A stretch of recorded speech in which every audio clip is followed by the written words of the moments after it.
Hello, everyone, and welcome back to another Operation Meteor special report. This time, talking about the Bandai Card Game Fest. I had the opportunity to go as a competitor for the Gundam card game, and I want to kind of recount everything I did because I just got back home at like 3:30 this morning, Mountain Daylight Time, and I kind of wanted to go over all the stuff that happened there, the good, the bad, and the ugly. I'm going to start with the ugly first because I think that's where the most of the conversation starts off with is that, and then we'll lead into what was kind of bad, things that were like fixable problems that should have been fixed, but not egregious enough to really warrant a really toxic response. And then we'll talk about what was good about it because I think that that gets overlooked as well. So let's talk about the ugly. The ugly, of course, was just the retail line and all the stuff that came along with it. I was in line with a friend for the retail line on Saturday. I got there probably about 2 hours before the doors opened, and I wasn't in too bad of a spot. I think there was like maybe 500 people in front of us. We got into the hall probably shortly after about half an hour. What ended up happening was that they made a line for competitors, and then there was a line for general entry. Competitors got in earlier, so that way we could have a chance to get into the retail line, do the gacha pan, a few other things before the general entry folks, and so that way we can just focus on the game. Since our game started at 10:30 is when the player line started, we decided to try our luck at getting into the retail line and go from there. Everything seemed fine. We didn't think that there was going to be too much of a problem until we got in through the door. So we got through security. I was actually impressed that we actually have security, and we'll add that on to the good. We got through security. We saw the retail line. We got there. But what ended up happening was that there wasn't a ticket system like Gen Con on the first day. There was a system where you had to scan a QR code and sign up for a time. The problem being is that it was pretty much at this point known that one of the staff members, I'm not sure if it was Judge or one of the general employees there working on the event, had leaked out that code a little while before we even had a chance to even get in through the doors. That means that people who may not even need to sign up or stood in line, maybe they were even general entry people, they were able to get in there before us in terms of getting the code and then getting a securing of a spot at like 8 a.m. or sorry, 8:30 when the stuff started. So we didn't even get a chance to, there were some issues where they geofenced it, meaning that you had to be in a certain amount of feet of the building in order for you to do that, and we'll cover that a bit. My problem was on nearly day 2. So they had said that they were going to restock certain demand on day 2 on the premium bundle and the Selenium Mats. They didn't sell them all on day 1. They saved some of that for day 2. I got there at 6:30 in the morning. If you're not familiar with the Key Bailey Hall like I was before the event had started, what ends up happening is that there's a general entry line, there's the police cemetery, and then that goes all the way down the road. I was already at pretty much at the corner of the intersection, which means that there was probably about 1,000 people in line at 6:30 when the doors didn't even open until 8:30. I had a friend that was at the front line, so I went and talked with them a little bit. It pissed off a lot of people for a good reason because they thought I was cutting in line, and for a second there, I almost said to hell with it and just stood in line, because here's the catch with all this. There was no security. There was no Bandai, TCG staff. None of that was outside maintaining order, maintaining the integrity of the line. What I did end up finding out is when I got to the front that earlier that morning, there was a person who was there at 3 o'clock. 3 o'clock. They were there 5 hours before the doors were open. A group of people, I want to say it was like 6 or 7, came up according to witness support reports. And one story goes is that one person was threatening them, yelling at them. The other story is that this guy was in line first, and this group tried to cut in front of him, and they basically did this whole mob thing where it's like, well, there's 6 of us and one of you, we're going to call the police on you. And then the police were called in, and I actually saw a couple officers there that morning as I was standing in line with my friend, just chatting about the situation. And yeah, that delayed us getting in. I stood in a line with my friend for probably about 3 hours because they weren't in Linus. And what ended up happening was that they ended up taking anyone who was in the Pirates League in the top cut for any of the major events, and then people who signed up for the Union Arena regionals, they were let in. The rest was had said there is a Bandai. If you go to the Bandai Twitter or social media accounts, they didn't even say that there was problems with that. And so they asked people, don't be dealing with folks in the manner that you're doing. I mean, apparently there was even a fight that broke out. I didn't even hear if that was confirmed or not, but there was apparently accusations that there was a fist fight inside the hall. And I'm like sitting here going, what is wrong with us? I got out blind because I did not want to be a part of it. I already knew that the fact that they had let on all these players, the competitors and stuff, there was no chance for me to even bother. So I was not going to compromise my integrity or anything by saying a line piss off all the people who were there, an hour and a half before I even arrived. So I left, got some breakfast, and there was a couple of other ugly things that went on with this event. One of them being is that they underestimated the amount of supply and demand. The Machu stuff for the resource was gone within like 2 hours of the scavenger hunt. So people like me who were competing, we didn't even have a chance at completing the scavenger hunt because they started at 11. We had to be at our tables at 10:30. So we missed out on our resource. But when I went and got my resource the next day, they had everything but Gundam and I think one other one. So they really underestimated the amount of hype that was around the Gundam card game. A lot of players like myself, unfortunately, did not get a chance to get any of the product. I did get on Sunday to get stuff, and thankfully they did do a ticketing thing. What I did also see that was really ugly, and I will say was a smear on the event, was just a lot of bad actors.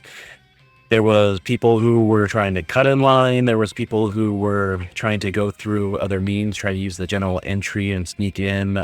There was people using the parking garage entrance to try to get themselves in. They were hiding in the bathrooms. Like they were trying their best just to kind of cheat their way in so that way they get dismerged.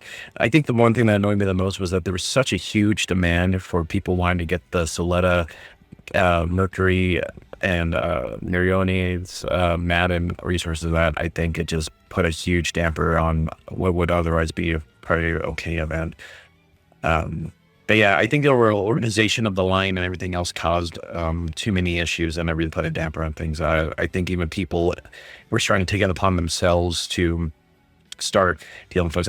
Some guy even threatened physical violence because of people who were cutting in line. I'm like, I get the frustrations, but that's really not the way to go about it. I mean, unfortunately, the only way that you deal with line issues is that you need to have some sort of official, security or organizers to sit there and actually get that thing done for you.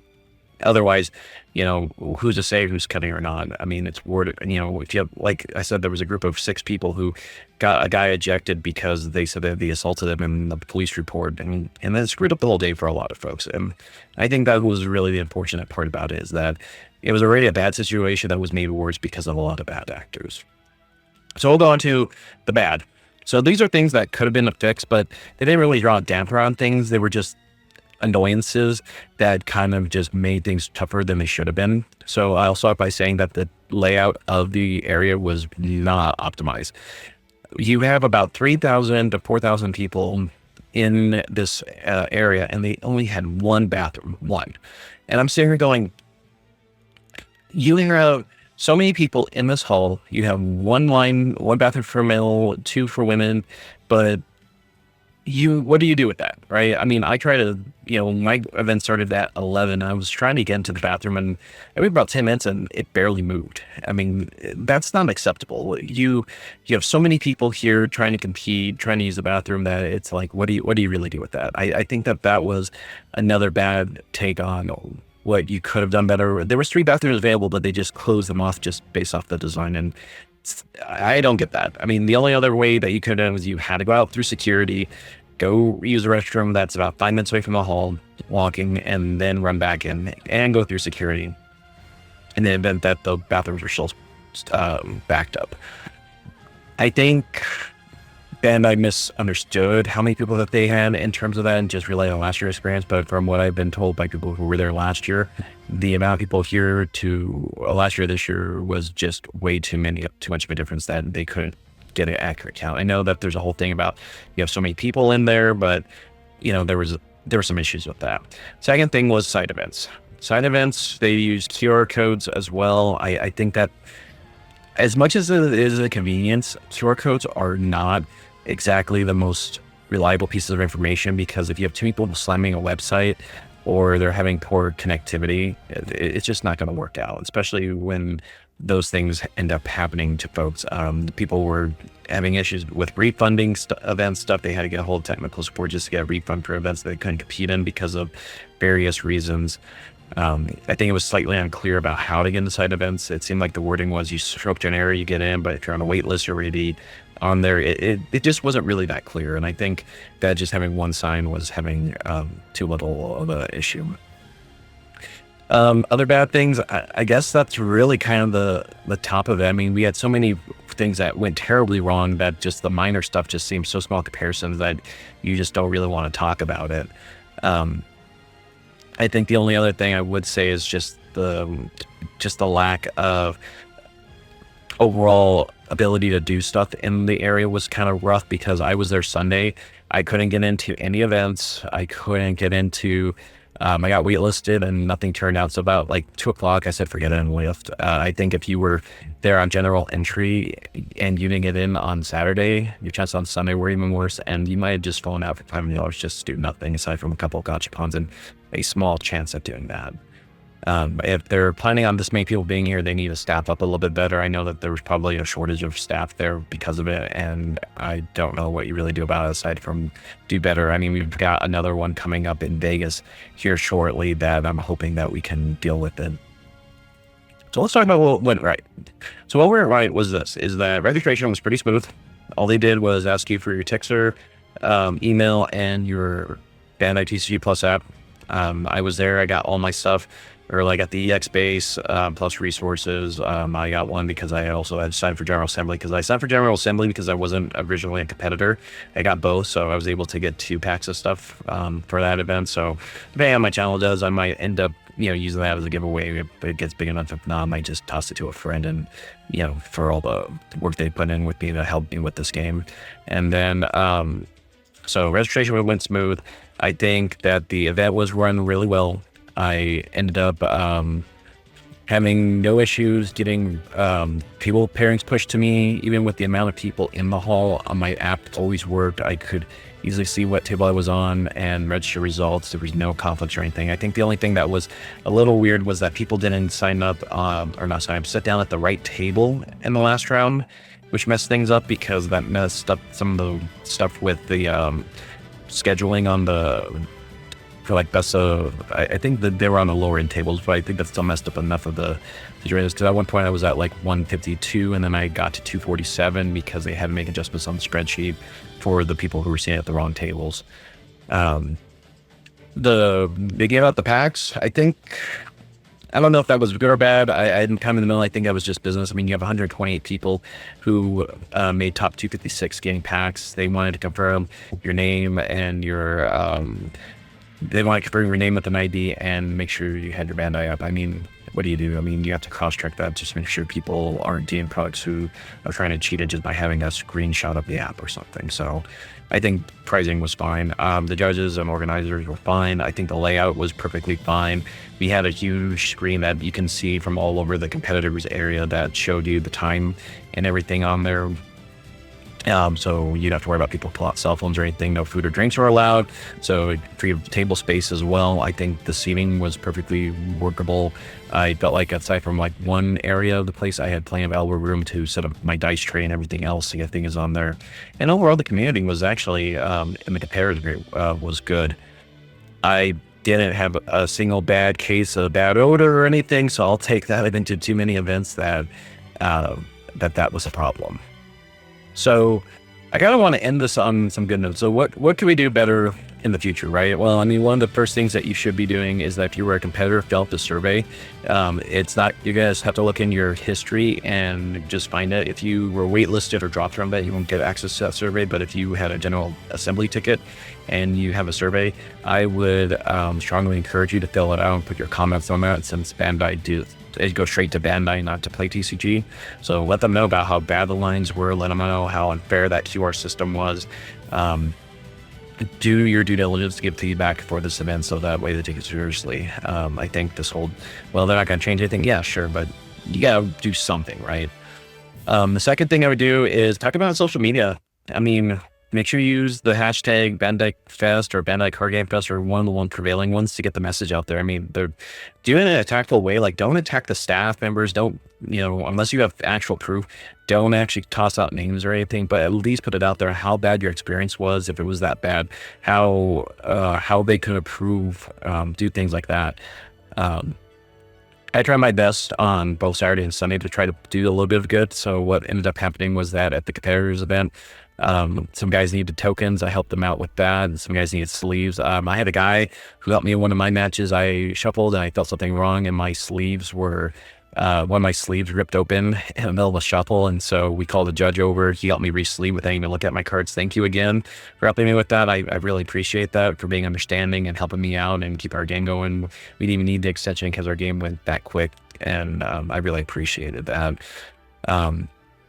And I think that's where we kind of go from there, right? I mean, we have to take accountability as a group. I mean, it's not, I can't say that there were the Gundam folks or the One Piece folks or Digimon folks or anything that caused the issues with the lines, with the QR codes being leaked or anything like that. There's no way to pin that person down. But what I can say is that we can start acting better. I mean, I've seen people, I had to put a post on Reddit. One guy said that he almost got trampled on, like, people slammed the front of the lines. Like, we gotta act better than that, folks. I know that's a hard thing to say. I mean, it's as hard as me saying don't buy from scalpers, because people are on there. But take accountability for yourself. Like I said, I had an opportunity to cut the line and I decided not to do that, and just because, one, my morals got the better of me, and two, it just wasn't fair. I think that at the end we have to be accountable for ourselves and our peers, and try to hold ourselves accountable, man. I don't want the blemish of our card game. I got spoiled, I guess, for the last few years, because when I played Disney Lorcana, we didn't have this issues. When I played Legend of Fire Rings, I didn't have these problems. Even at big events like Gen Con, the Las Vegas Open, even at BlizzCon stores, man, it wasn't even this bad for that. And I hate to see that this is becoming a trend for card games again, where people are trying to do these type of actions. So do better, lift yourselves up. I mean, help people out. I think I took more away from the fact that, even though, there was a lot of bad moments, helping out a guy, try to get him a promo for the game he actually wanted to play. I never got the card to him, but it felt good to at least know that it's like, hey, this guy, we had a good conversation, and I could have helped him out with getting the promo that he wanted. Helping out the two folks that needed tokens felt great. Giving people sleeves for some of the cards that they had pulled, like EX bases or some of the rare stuff that they got out of their packs, just to protect them so they don't get scratched up. Help each other out like that. I think that goes a long ways in helping improve community strength overall and overall morals. And then, like I said, just in a nice, constructive manner, tell Bandai and TCG that what happened shouldn't happen again. Do better, and hopefully build up. Like I said, even if you don't have to do like a freaking 20-minute video like I'm doing right now, but you can certainly do things like just write about it on Twitter and Instagram, especially if you're a competitor or in the general entry. Just let them know about your complaints, because you put out enough information out there, they're going to take a notice, and that doesn't look good on them as well. But don't do the things where you threaten staff members, don't threaten the judges, don't threaten people who may have not had anything to do with it, because that doesn't help us any as well. So tomorrow we'll go back to our normal Operation Media Report. We'll do some of the card reveals, some other news that came out of the weekend, talk about the deck that won, and then probably Friday we'll do a quick review over the Iron Bloom deck that's coming out here in the next week. And then we're back to our standard programming with the Mobile Suit Mondays and the Friday Pilot profiles. If anything, let me know how things went for you. Drop a comment, send a message, and keep the conversation going, at least for a few days while it's still fresh in your mind. And with that, have a good day and take care of yourselves.